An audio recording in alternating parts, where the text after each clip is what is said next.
Andhra Pradesh cabinet కీలక నిర్ణయాలను తీసుకుంది. చంద్రబాబు చేసిన 5 సంతకాలకు కేబినెట్ ఆమోదముద్ర వేసింది. 5 హామీల అమలుపై విడివిడిగా చర్చించిన కేబినెట్ అన్నింటినీ ఆమోదిస్తూ నిర్ణయం తీసుకుంది.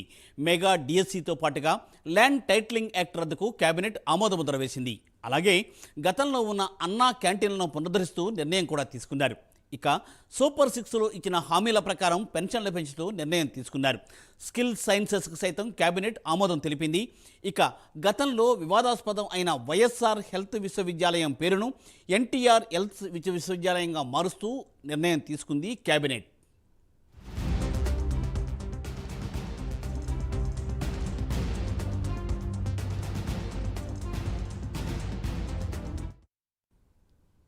అలాగే 7 అంశాలపై శ్వేతపత్రాలు విడుదల చేయాలని కేబినెట్ నిర్ణయించింది.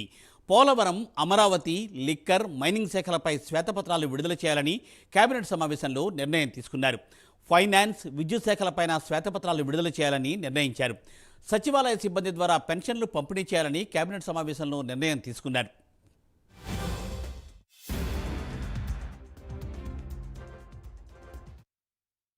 క్యాంటీన్స్ స్టార్ట్ చేసేదానికి ఏదైతే జియో ఇచ్చారో ఆ జియోని క్యాబినెట్ యాక్చువల్గా రాటిఫై చేసింది. 100 days లోపల అన్నా క్యాంటీన్ స్టార్ట్ చేయడం జరుగుతుంది.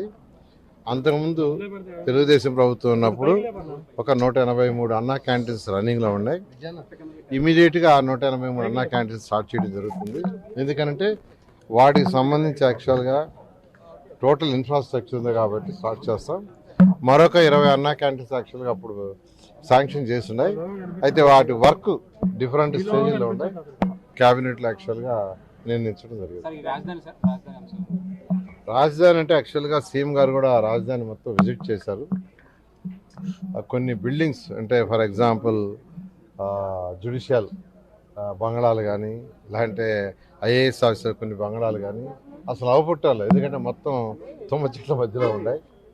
అందువల్ల అవన్నీ యాక్చువల్గా క్లియర్ చేసి ఎస్టిమేషన్ చేయమని ముఖ్యమంత్రికి ఆదేశించారు. అంటే కొన్ని థెఫ్ట్ చేస్తుంటారు, కొన్ని రోడ్లు లోడేస్తుంటారు.